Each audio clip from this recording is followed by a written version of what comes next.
Voilà, et vous savez que vous pouvez passer en preview avec le W, donc, ou la petite case aperçue. J'ai évidemment mis la palette des outils en 2 colonnes parce que j'aime bien ça, parce que historiquement c'était comme ça. Mais voilà. Donc on a un problème quand même, c'est ces traits blancs qui ont servi à faire un design intéressant sur notre logo, on voudrait qu'ils soient en fait maintenant transparents. Il faut qu'ils soient transparents. Donc on va aller travailler le logo un peu dans Illustrator pour que ce qui est blanc là devienne du transparent et qu'il n'y ait plus que le logo en noir en fait. Donc de retour, sans évidemment fermer InDesign, de retour dans Illustrator, on va aller travailler les choses.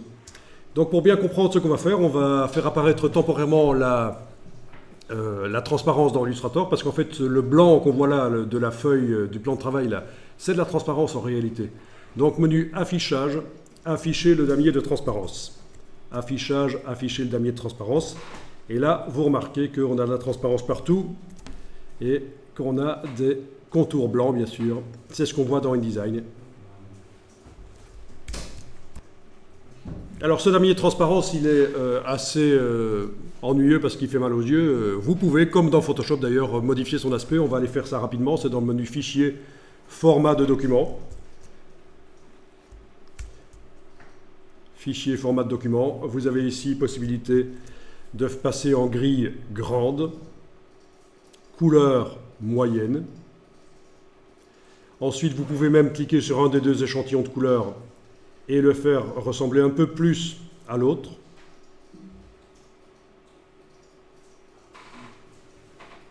Donc vous avez un damier de transparence qui sera un peu plus agréable à travailler dans Illustrator.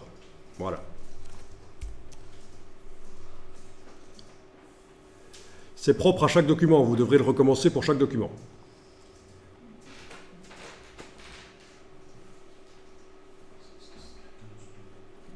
Ok? C'est quand même plus sympa comme ça, je pense, hein, que le damier qui vibrait un peu tout à l'heure. Bon, quoi qu'il en soit, on veut que ce qui est blanc là devienne transparent.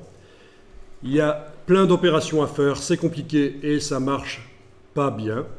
Donc voilà la solution. Quand vous avez ce genre de choses, vous sélectionnez tout et vous allez transformer ça en une image. Donc tout doit être sélectionné, toutes les formes. Vous faites un CTRL A et vous allez dans le menu Objet pixelisé. Donc on transforme en une image notre œuvre d'art. Là. On a gardé une version vectorielle dans un autre fichier, je vous rappelle, au cas où. Hein. Est-ce qu'on doit faire l'arrière-plan blanc ou transparent? Ça n'a pas d'importance, parce que de toute façon, vous pouvez le laisser blanc. Vous allez voir pour la suite, ça n'a pas d'importance. Résolution, choisissez une résolution assez élevée quand même. 300 pixels par pouce, c'est bien. Si votre logo est grand comme ça sur votre feuille A4, s'il est tout petit sur la feuille A4, vous allez devoir aller à une résolution plus élevée, autre, et vous tapez 600 par exemple. Mais bon, il est quand même assez grand sur la page A4, donc 300 c'est suffisant. D'accord. Vous ne cochez surtout pas ceci, parce que je le dis parce qu'il y en a qui parfois cochent ça et c'est la cata après. On ne coche pas, créer un masque d'écrêtage. On clique sur OK, en fait, tout simplement. Et voilà, vous avez votre logo vectoriel qui est transformé en une image pixel. Et si on zoome d'ailleurs, on va voir des pixels. Voilà, on voit des pixels. C'est une image pixel.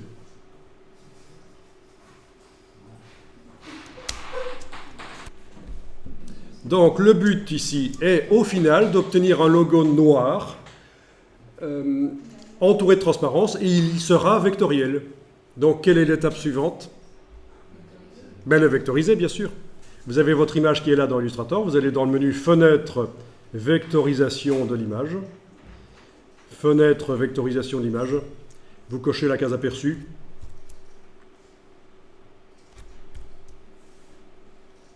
Bon, il y a un petit message qui dit que ça risque d'être un peu lent parce que l'image est grosse. Alors, très important ici, dans les paramètres avancés de la vectorisation, vous allez cocher une option qui s'appelle « Ignorer le blanc ». Du coup, votre logo, son blanc disparaît.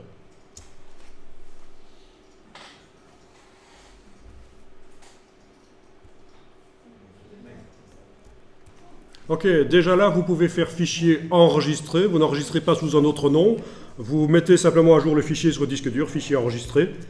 Et quand vous retournez dans InDesign, on va voir ce qui se passe si on fait la mise à jour sur ça.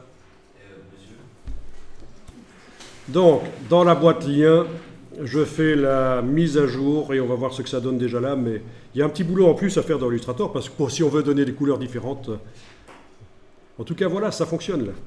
Vous avez votre logo en noir et transparent. Et pour faire la mise à jour de l'image, vous avez... Donc, dans InDesign, pour faire la mise à jour, il faut aller dans la palette lien, menu fenêtre lien, sélectionner l'image et cliquer sur l'icône de mise à jour.